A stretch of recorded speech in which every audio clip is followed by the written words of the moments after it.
आज आपण रीना आणि आरती यांचा प्रॉब्लेम पाहणार आहोत। या ठिकाणी ट्रायल बॅलन्स दिलेला आहे, डेबिट बॅलन्स, क्रेडिट बॅलन्स आणि काही ऍडजस्टमेंट सांगितलेले आहेत। आता ऍडजस्टमेंट कशावर आहेत त्याला टिक मार्क करून घ्या। परचेस आहे, डेटर्स आहेत, त्यानंतर bad debts, land and building, salary, wedges, insurance आणि या ठिकाणी सेल्स आहे आणि क्रेडिटर्स। एवढ्या आयटम्सवर ऍडजस्टमेंट आहे, तर त्याला टिक मार्क करा। म्हणजे आयटम ट्रान्सफर केल्यानंतर आपल्याला ती अमाउंट इनर कॉलम मध्ये ठेवता येईल। तर सुरुवात करूया। पहिला आयटम आहे परचेस।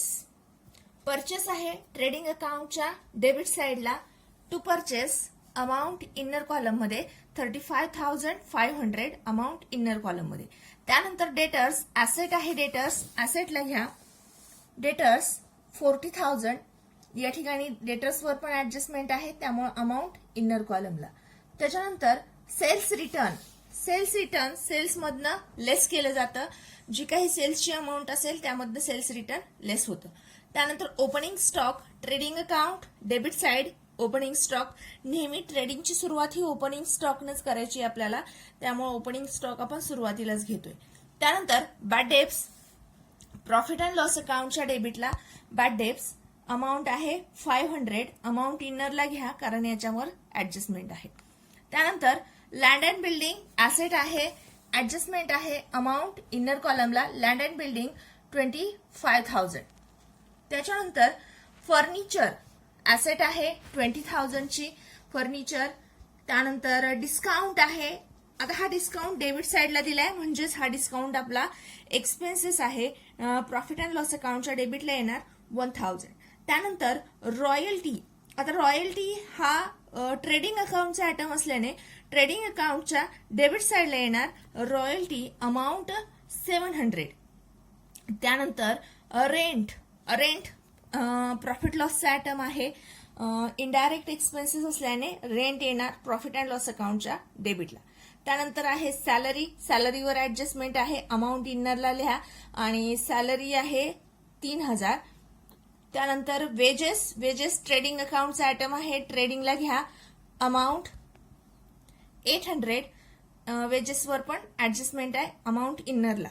त्यानंतर इन्शुरन्स टोटल इन्शुरन्स दिलाय 1,500, पण याच्यावर ऍडजस्टमेंट आहे त्यामुळे अमाऊंट इनर कॉलमला। त्यानंतर ड्रॉविंग आहे, आता ड्रॉविंग काय करायची तर कॅपिटल मधनं लेस करायची, या ठिकाणी अशा पद्धतीने कॅपिटल मांडून घ्या आणि ड्रॉविंग या ठिकाणी लिहून टाका, ड्रॉविंग दोघांची। त्यानंतर कॅश इन हँड आणि cash at bank, cash in hand 11,500 cash at bank 11,500 आणि कॅश इन हँड 2,000। तर डेबिटचे आयटम संपलेले आहेत, आता क्रेडिटचे आयटम पहा।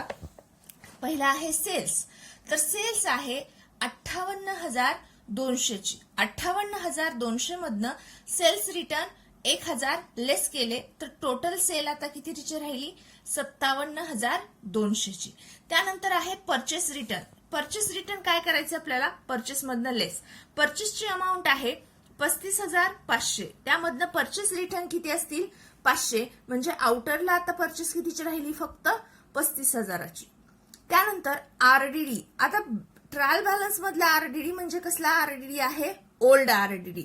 तर हा ओल्ड आरडीडी काय होतो, तर ओल्ड आरडीडी तुम्हाला काय करायचं आहे, लेस ओल्ड आरडीडी, ह्या तुमचं जे काही नवीन निघणार आहे सगळं त्यामधनं ओल्ड आरडीडी काय करायचा, लेस करायचा।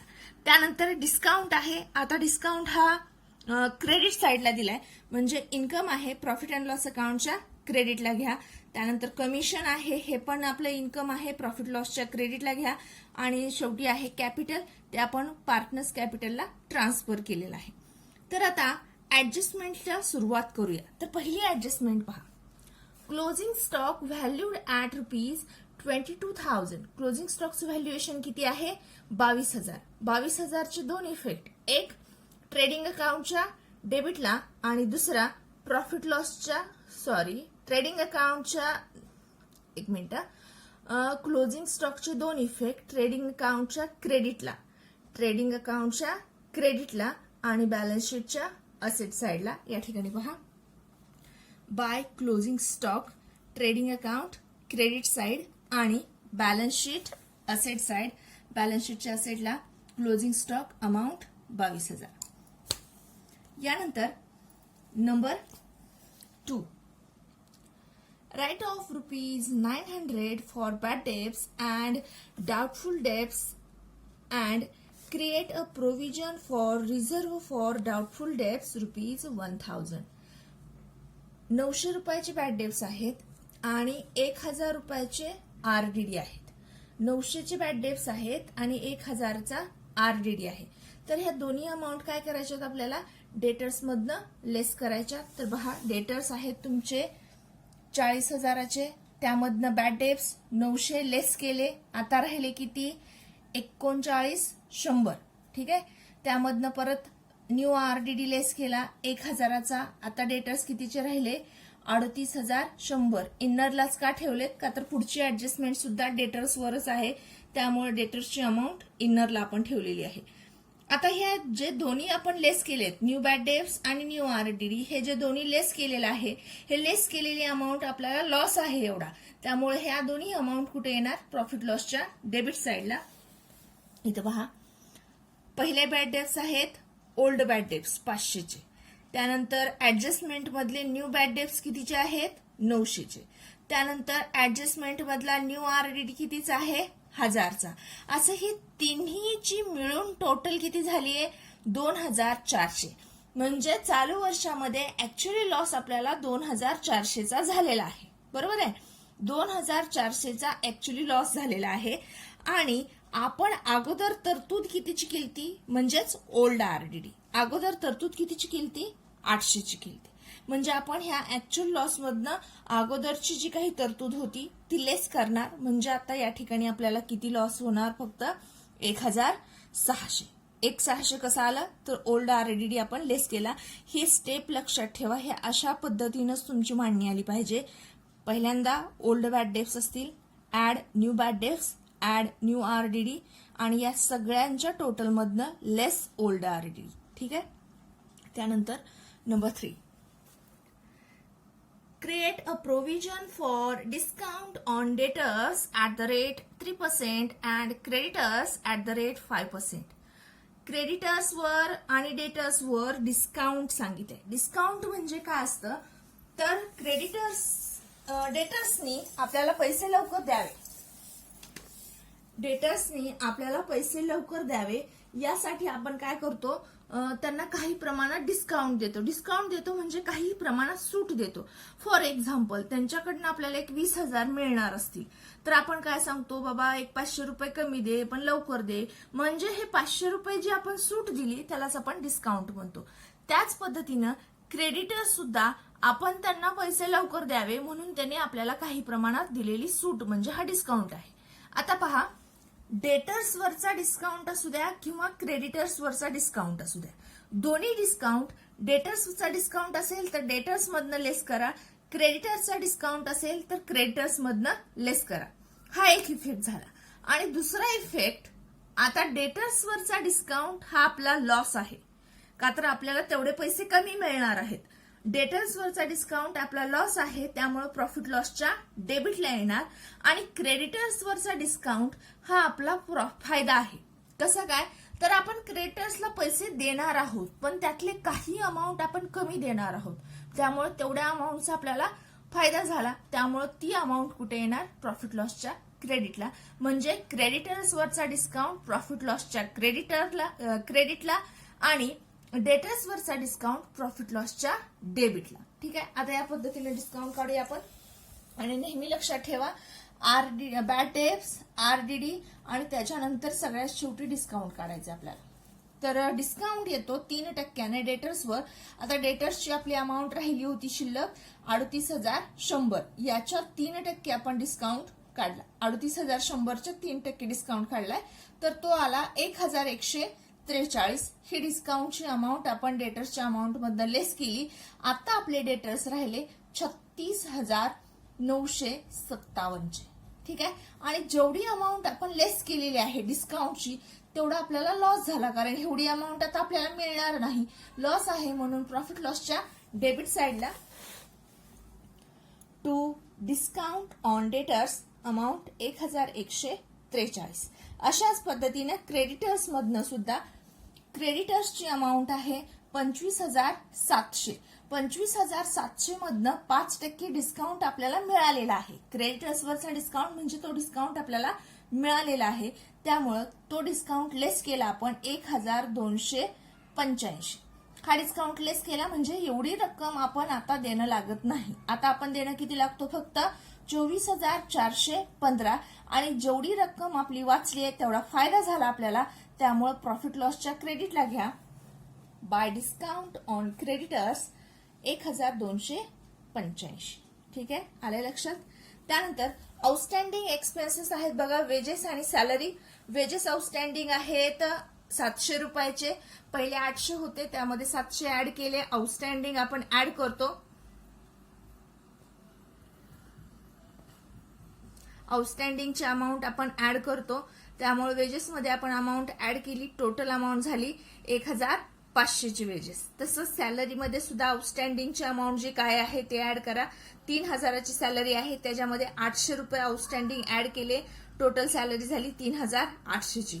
आता हे सॅलरी आउटस्टँडिंग आणि वेजेस आउटस्टँडिंग दोन्ही एक्सपेन्सेस आहेत, आणि एक्सपेन्सेस आउटस्टँडिंग असतील तर याचा सेकंड इफेक्ट होतो बॅलन्स शीट लायबिलिटी साइडला. या ठिकाणी पहा, outstanding wedges 700, outstanding salary 800, total amount झाली 1,500. ठीक आहे. आता यानंतर पुढची ऍडजस्टमेंट पहा.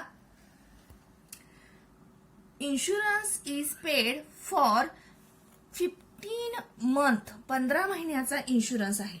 बरं, WEF याचा अर्थ काय मागं पण सांगितलं होतं मी. With effect for 1 April 2018. ठीक आहे, म्हणजे याची सुरुवात कधीपासून होणार आहे? 1 एप्रिल 2018. म्हणजे आपलं फायनान्शियल इयर कधी सुरू होतं? तर 18ला सुरू होतं आणि 19ला संपतं, म्हणजे वर्षाच्या सुरुवातीला. आणि हा किती महिन्याचा इन्शुरन्स दिलाय? 15 महिन्याचा इन्शुरन्स दिलाय. तर आपण हे वर्किंग नोटमध्ये पाहूया. तर वर्किंग नोटमध्ये आपण पाहूया, इन्शुरन्स किती दिलाय आपल्याला चालू वर्षी? 1,500. आणि काय सांगितलेलं आहे? तर हा इन्शुरन्स किती महिन्याचा आहे? 15 महिन्याचा आहे. बरोबर आहे, 15 महिन्याचा आहे.